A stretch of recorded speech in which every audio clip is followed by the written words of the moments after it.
सकते हैं।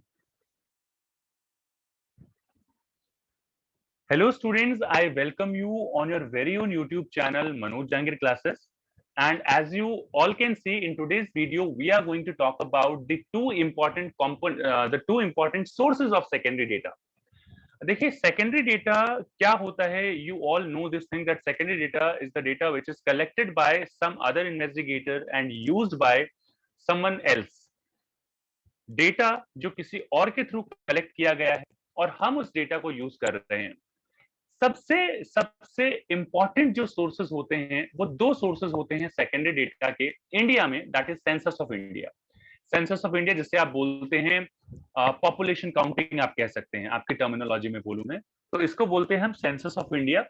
मैं हमेशा कहता हूं ये सेंसस ऑफ इंडिया एक पूरा वर्ड है। आगे स्टैट्स में आपको एक वर्ड आएगा census. What do you mean by census? Population. तो ये वो वाला सेंसस या पॉपुलेशन नहीं है, सेंसस ऑफ इंडिया की हम बात कर रहे हैं। So the census of India provides most complete and continuous demographic record of population. अलग अलग एस्पेक्ट से रिलेटेड डेटा जो है ये प्रोवाइड करवाया जाता है and it is basically a decennial publication. Decennial मतलब जो एक डेकेड में एक बार पब्लिश किया जाता है, 10 सालों में एक बार बनाया जाता है। आप अपनी कंट्री की पॉपुलेशन बार बार इतना पैसा नहीं खर्च कर सकते कि पता करें, तो हर 10 साल में एक बार ये चीज होती है गवर्नमेंट ऑफ इंडिया के थ्रू। और भी कुछ छोटी छोटी चीजें हैं वो यहाँ पर हम डिस्कशन करते हैं।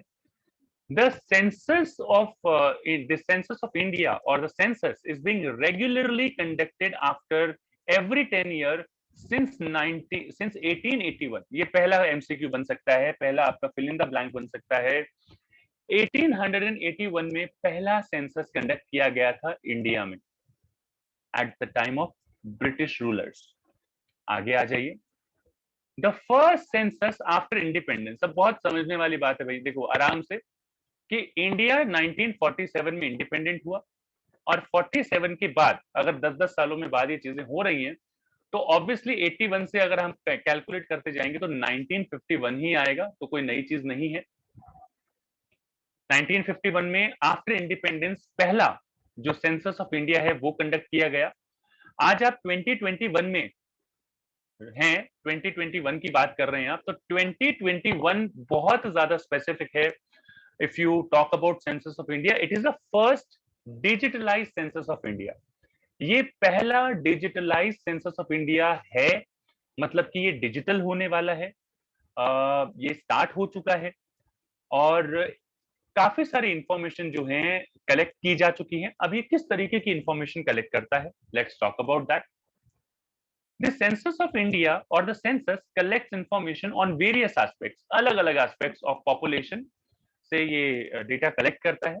आप यहाँ पर तो छोटा छोटा देख सकते हैं, बाकी मैं आपको बता देता हूँ। Size, growth rate and distribution of population in India. India का क्या साइज है, क्या डिस्ट्रीब्यूशन है, यानी कि अलग अलग स्टेट्स में किस तरीके से कितने ज्यादा या कितने कम लोग रहते हैं।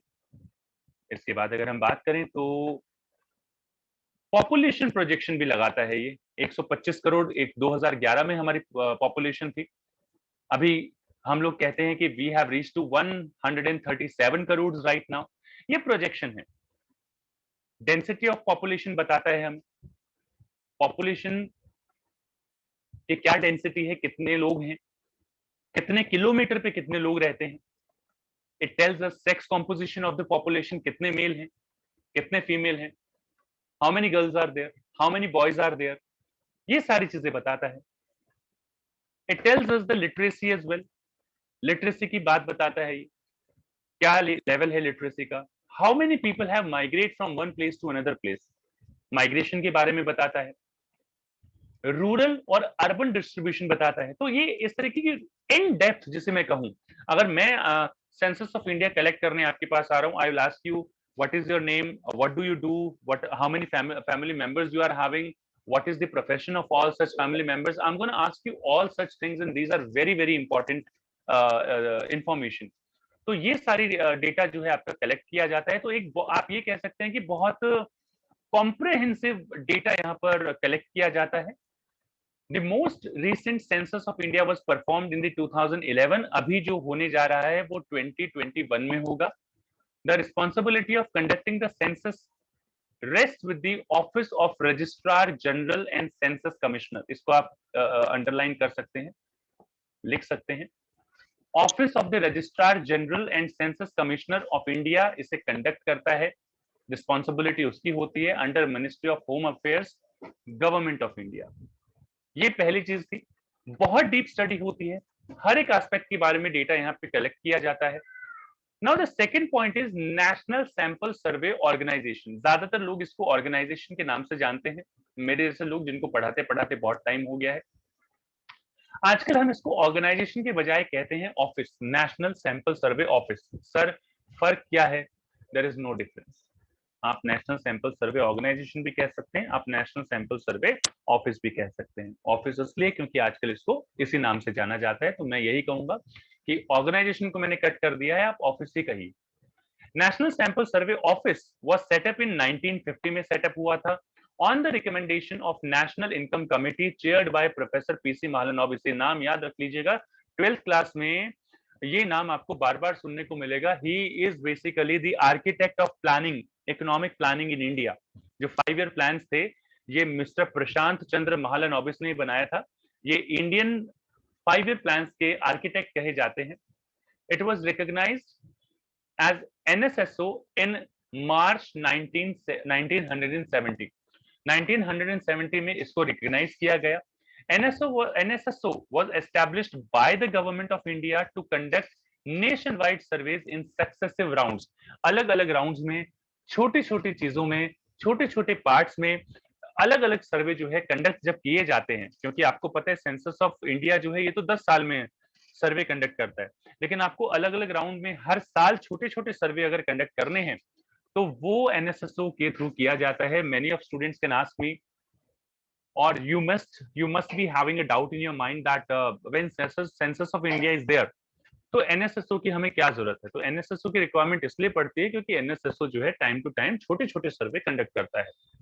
The data collected by NSSO surveys on different socio economic, hyphen आएगा यहाँ पर, socio economic issues are released through reports and its quarterly journal सर्वेक्षण.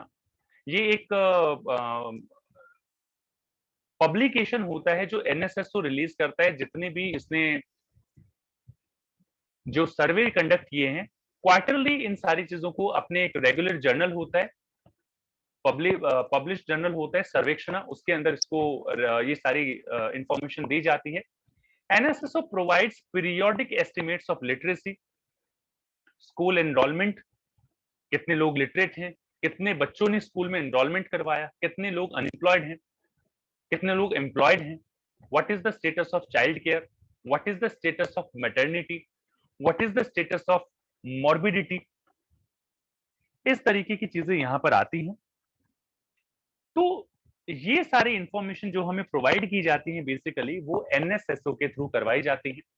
एंड आई होप सो. वैसे तो काफी सारी चीजें हैं जो एनएसएसओ के आप मतलब देख सकते हैं, समझ सकते हैं कि किस किस तरीके के सर्वे कंडक्ट किए जाते हैं. एग्जाम्पल के तौर पे मैं बताऊं कि आप यहाँ देख सकते हैं कि high cost of health in India, तो यहाँ पर एक्सपेंडिचर ऑन मेडिसिन दिया हुआ है. तो यहाँ पर अलग अलग ये रूरल, ये ब्राउन वाला जो है रूरल बताया गया है और ब्लू, स्काई ब्लू कलर जो है अर्बन एरिया बताया गया है. तो आपने दिखाया कि भाई 72% लोग जो हैं वो 72% ऑफ देयर इनकम कह सकते हैं, या 72% जो है वो अर्बन रूरल एरिया से बिलोंग करते हैं, एक्सपेंडिचर जो करते हैं, बाकी अर्बन एरिया से बिलोंग करते हैं. इस तरीके से सीकिंग मेडिकल एडवाइस जो है उसके बारे में बताया गया है, reliance on borings for medical expenses. मतलब इस तरीके के जितने भी इंफॉर्मेशन होती है, मैंने चार्ट्स लिए बेसिकली आपको समझाने के लिए. ये डेटा इन रुपीज में है, ये डेटा इन परसेंटेज है.